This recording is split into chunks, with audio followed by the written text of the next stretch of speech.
Hello, good morning friends. This is Shomik Vishwas.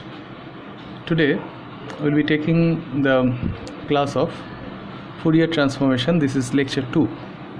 So for today our lecture topic is basically objected to the term that is called Fourier transform.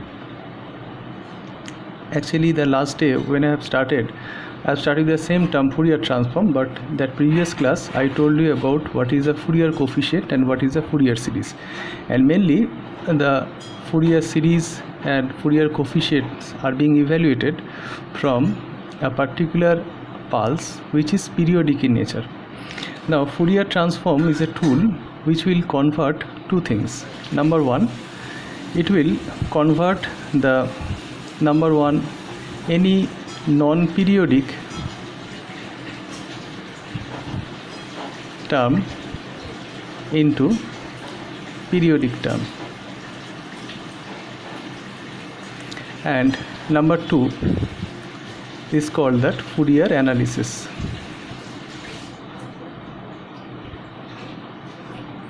So what is a Fourier analysis? Fourier analysis is basically finding out that x of omega, whereas x of omega, as you know, that is integration of minus infinity to plus infinity f of t e to the power minus j omega t into dt. So that is a simpler Fourier analysis. If you are going to this particular case where we are converting the non-periodic term into the periodic section, this is called Fourier synthesis. So what is Fourier synthesis? In that Fourier synthesis section, we will convert that x of t into its equivalent frequency or the complex frequency domain time spectrum, that is 1 by 2 pi integration of minus infinity to plus infinity x of omega e to the power j omega t dt. Okay, so this particular Fourier synthesis and Fourier analysis, these two terms are very much important for analyzing different type of periodic and non-periodic, especially non-periodic signals which will available in the different section of the engineering field. Now the application of the Fourier transformation is maximally used in that type of communication engineering or communication related engineering like the signal processing section, but in that other section we are not using this Fourier transformation so vividly, but in some cases whenever some power supply making process or some other cases also the Fourier transformation is very much important, because there when you are analyzing some term which is represented in the form of t but it is non-periodic in nature, so the Fourier transformation is necessary to evaluate that omega portion or that complex frequency domain representation, and that particular representation will give you a detailed understanding of such type of signal. So here we are going to that particular chapter Fourier transform. It is our lecture 2. We are discussing about that Fourier transform, and I told you about that non-periodic term and the Fourier analysis of that particular one. Now what is the Fourier transformation table? Now if you are transforming the Fourier transformation in that case of, so number one, what is the basic criteria of Fourier transformation? That x of omega equals to integration minus infinity to plus infinity x of t into e to the power minus j omega t dt. Here that xt can be different type. It can be one single function, xt equals to 1. Obviously some condition should be given, that whether it is a step function or DC function, anything else. So we can say that is 1 for t equals to plus minus infinity. It means minus infinity less than equals to t to plus infinity if xt equals to 1. So the Fourier transformation is x of omega equals to 1 by 2 pi integration of minus infinity to plus infinity, that is xt into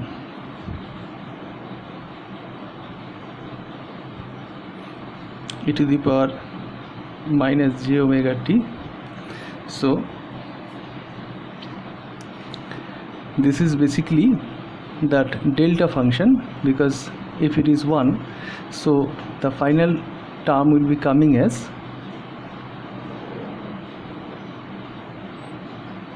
two pi, there x omega will be represented by the delta omega, equals to, if you are considering this is as a delta function, delta t. Actually what is the concept behind this, that we are having a lot of delta function like this in that plus section and the minus section of t.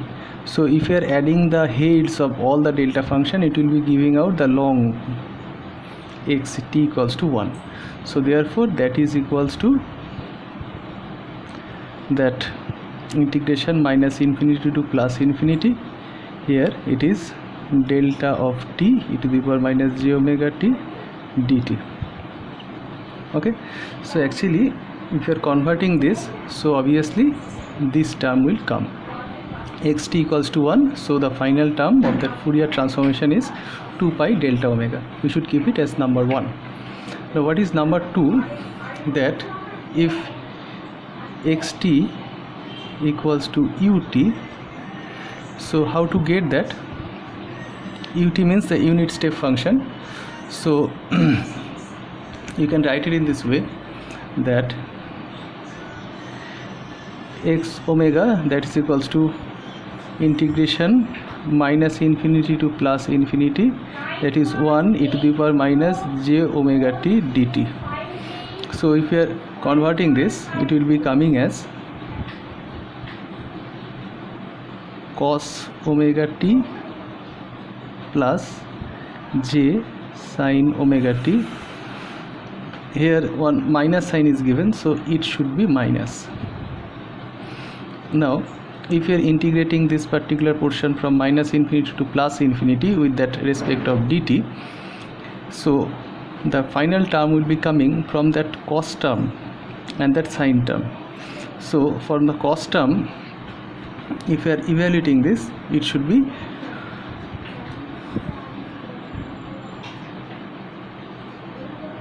pi delta omega, and this particular term if you are evaluating, this is minus 1 by j omega. So finally it should be pi delta omega plus 1 by j omega. This is okay. Now point number 3, if it is a delta function, so if it is a delta function, so taking Fourier transformation of that output will be 1. But if it is a C-shifted delta function, delta t minus a, if you are writing in this way, so obviously one shifting property will be applicable to this. So how to get that? Integration of minus infinity to plus infinity delta t minus a, here e to the power minus j omega t minus a dt. So this is j omega a will be coming outside, so it should be e to the power j omega a into that the remaining function, so it should be 1. So finally the output is this.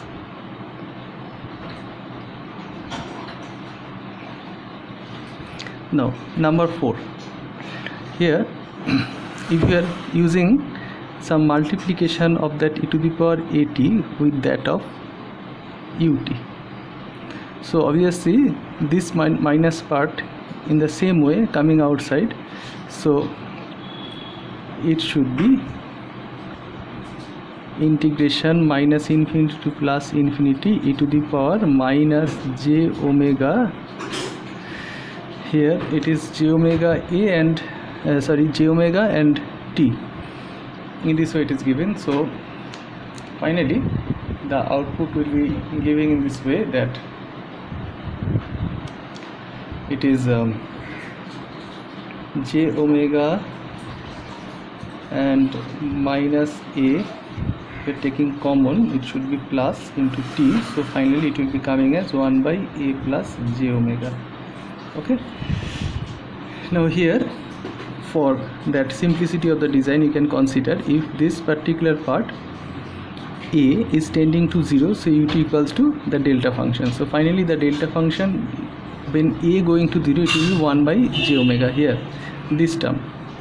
And when that other sine part, if you are considering, so it will be pi delta omega, sorry, I am wrong. When you are considering the sine part, it will be like this, and when you are considering the cos part, so this particular term is coming like this.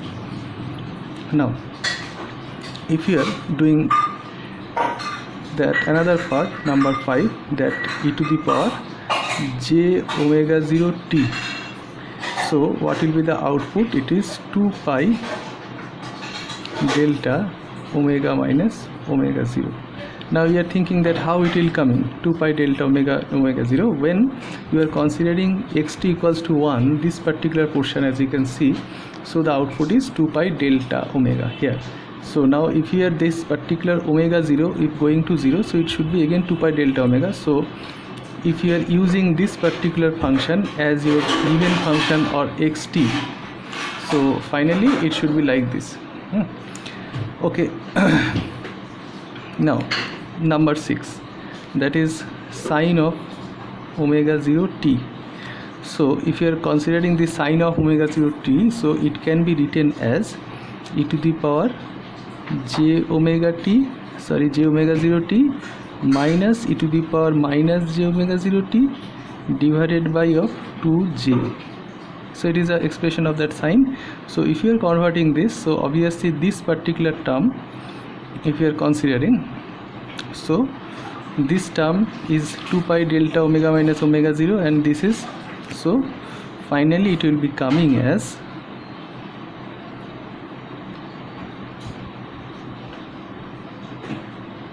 pi into delta omega plus omega 0,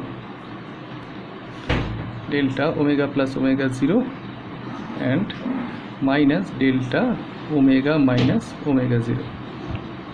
So it is a case of sine. If you are taking the case of cos of omega 0 t, same thing, just this particular will be changed with that plus. So it will be pi delta omega plus omega 0 plus delta omega minus omega 0, this one. So this is all in short of that different type of Fourier transformation table from this region. So it is a Fourier transformation table. Now we'll discuss something that is called the properties of Fourier transform. Properties of Fourier transform. This particular lecture what I am giving today right now, this is very much important for those students who are starting their career in the communication engineering. Also they should know in detail what is Fourier transform, what is Fourier series, and what the Fourier coefficient, what is the synthesis and analysis of Fourier. So everything is dependent upon this particular chapter. So this particular lecture is very much useful for them also. So today we'll be having that properties of the Fourier transformation. So what is the properties? Number 1 is called the linearity. Linearity. What is linearity? It means if you are having two signal a of xt, another signal if you are having b of yt, now if you are adding them up and taking a joint Fourier transformation, so the output can be written as a of xt plus b of yt equals to a of x omega plus b of y omega. This is called the linearity property. Now the number 2 is called the time shift. Time shift. So what is time shift? Suppose if you are using the signal instead of xt, if you are using t minus a, so what will be the Fourier transform? Just simple e to the power j omega c will be taking outside, so e to the power j omega c, that is into, that is minus j omega c, so it should be minus j omega c minus t minus a, so it should be plus, so e to the power j omega c and x omega. But if it is x of t plus a, so it should be e to the power minus j omega c into x omega. Number 3, you can say that is time scaling. So what is time scaling? that is x of at, if you are taking Fourier transformation, it should be 1 by a x of omega by a. Now if it is x of t by a, so taking the Fourier, it will be a x omega a, like this. So this particular form is called the time scaling property. Number 4, that's called the time reversal. This is called the time reversal. So what is the time reversal? That if you are going xt to x of minus t, so the answer will be x of minus omega, or you can write this is x omega is a complex conjugate, so it should be like this for the real omega, or not that real here, that xt is real because omega is a complex frequency domain. Now the 5, if you are giving that t to the power n xt, what is the output? That is j to the power n d dx of n, that is dn by dx to the power n of x omega. Okay, so like this. In the other case, if you are having one, say, ramp signal forward n equals to 1, so it is basically t of xt. So what will be the output? Just put this is j d dn, means ddx of xt. Here xt is unknown to you. If xt is a ramp, so something can be evaluated, so it is j here ddx of, that is x of omega. We have to write in this way. So in the further lecture in the communication engineering, some example will coming out, so this particular thing will be easily evaluated out. Now here, if we are having one particular signal which is multiplying by sine omega t, so we are having that ft equals to sine of omega t into xt. So what is the transformation? So it is half x omega plus omega 0 minus x omega minus omega 0, bracket close. Now if it is cos omega t xt, so it should be half, this all of the Fourier transform, half x omega plus omega 0 plus x omega minus omega 0. Okay, now if you are taking the differentiation, number 7, so d dxn of ft, if it is taking the Fourier transformation, so obviously it should be j omega whole to the power n into x omega. So if you are taking the integration, so obviously number 8, you can have the integration, that minus infinity to t x of, say, lambda d lambda. So this is x of omega by that j omega, here it is multiple, it is by, plus pi delta omega into x of 0. This is a very important formula, and these two when you are converting this integral and the differentiation function in terms of Fourier transformation. Now another two type is multiplication and integration. If you are having xt and gt, they are multiplied functions, so the output is 1 by 2 pi x omega g omega. But if convolution is applied, so if xt convoluted with gt, if it is given, so the final output will be x omega convoluted with g omega, or if it is writing in this way, capital G also you can write, so it is g omega. Here the duality principle is a very important thing, that if xt is going to g of omega, so gt will be coming to 2 pi x of minus omega. This particular form is called the duality principle. It means if they are having duality in nature, so obviously if this is possible, so the reverse is possible in this way. And last of this lecture I would like to cover one very important theorem which is not required up to your limit. So in that circuit theory section this theorem is not so much important, but in that case of communication engineering, when they are reading that Fourier transformation, they should know it. That is called the Parseval's theorem. So what is the Parseval's theorem? Mainly I discuss for the Parseval theorem of energy.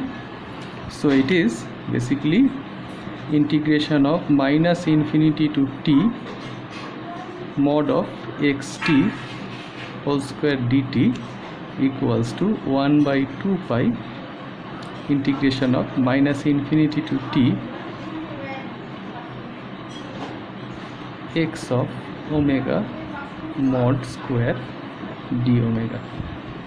So this particular function is very much important. As you can see, this is the Parseval's theorem. So all total in today's class I have discussed another section of that Fourier transformation which is not required in that circuit theory level, but you should know this whenever far beyond you will study in that communication engineering, the application of the Fourier transformation, mainly the demodulation, the modulation section of the Fourier transformation. You have to use it very frequently and very effectively to get the final result. So this particular lecture of the second part of the Fourier transformation is solely important for them and for you too, because you should know it clearly that how it happened when you are using this particular thing. So in the next class we will not go much more deeper of this particular type of analysis. We will do some sort of mathematical problem that is frequently asked in the circuit theory chapter where that Fourier transform is necessary. So thank you very much, and in the next lecture we will be having different type of mathematical problem and solution. So see you early next. Bye.